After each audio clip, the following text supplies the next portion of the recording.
saying it's not a ban. This was President Trump's tweet yesterday. If the ban were announced with a 1-week notice, the ban would rush into our country during that week. So he says it's a ban. I mean, he's using the words that the media is using, but at the end of the day, it can't. Hold on. It can't be. It can't be. Jonathan, thanks. I'll let Kristen talk. It can't be a ban if you're letting 1 million people in. If 325,000 people from another country can't come in, that is by nature not a ban. I understand your point. It is the extreme president vetting. himself called it a ban. I understand. Is he confused, or are you confused? No, I'm not confused. I think that the words that are being used to describe it are derived from what the media is calling this. He's been very clear that it is extreme vetting. It seems to I fit got into it. this Thanks so much, broader sir. point, Sean, which Paul Ryan said today. I think it's regrettable that there was some confusion on the rollout of this. The House Speaker saying that. What do you say to Republicans who argue that this is a part of a broader issue with the president not enacting this policy smoothly? Well, first of all, I think we've addressed that. That we could have either telegraphed this days in advance, in which people could have gotten on planes and come over here, which would have undermined the exact nature of what this sought to prevent.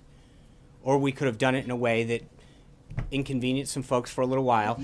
Can I answer the question? No. I do. There's clearly some confusion, but I think part of it, your network was one of the people that just hours ago told people that General Kelly was unaware of what's going on, and then moments later, he gets on air saying, here's how many times I can brief. So, if, I mean, with all due respect, I think you have been part of the confusion.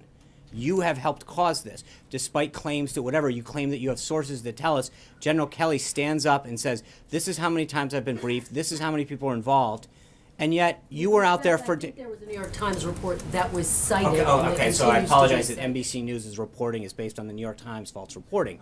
But at the end of how can it be accurate reporting, Glenn, if... Things can be Okay, true. so It can be true that he the saw it Secretary of twice. Homeland Security just stood up, and so you're calling him a liar? He didn't say he saw the specifics. Jonathan, I'm talking to Glenn. I'm talking liar. I'm to. saying we You had said that accurate he was the report in the New York Times said that he was unaware of the ban.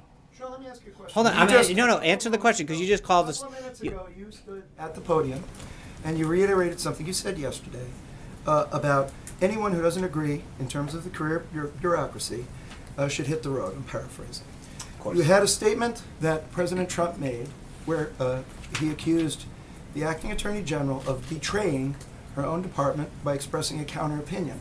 Don't you think that kind of language has a chilling effect on the public statements that your officials make? No, I think there's a big difference. Think about the process that worked it here.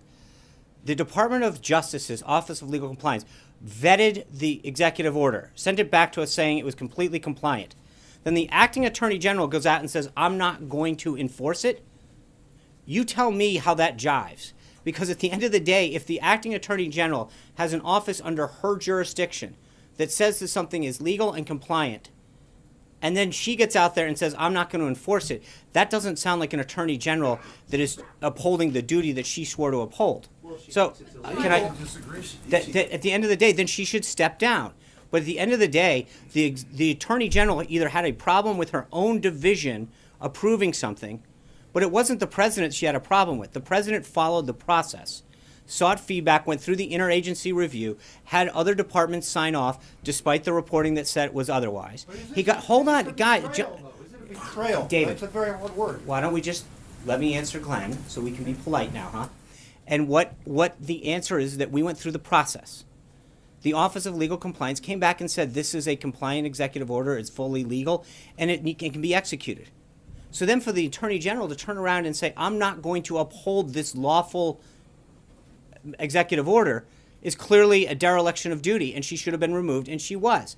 So I mean, it is odd to me that we're having a discussion about somebody whose job it is to execute lawful orders, who chose not to do it, who chose not to do it, and then we're questioning whether or not we were right to remove her. That's the right thing to do. And if you looked at the folks from the right and the left, constitutional scholars this morning, they said we might not agree with some of the policies or the political or the party of the president, but he was right to do this. He had every right. Why use the word betrayal? Because the department's job is to execute. I mean, they're the Department of Justice, and if you have a legally executed order, and the attorney general says, "I'm not going to execute it," that clearly is a betrayal of what she's supposed to. Define the word I'm not going to betrayal. define the word, Glenn. Yeah. Sean,